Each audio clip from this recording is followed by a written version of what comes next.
Colors TV के new serial doctor अरहम्बी serial के lead actor और एक्ट्रेस के रियल नेम और एज के बारे में इस वीडियो में मैं आप लोगों को बताने वाली हूँ।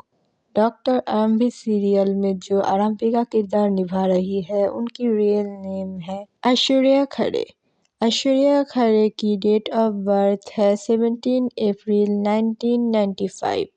2026 के मुताबिक उनकी रियल एज है 31 ईयर्स। डॉक्टर अरहम्बी सीरियल में जो विश्वास का किरदार निभा रहा है उनका रियल नेम है आदित्य विपिन रेड्डीज।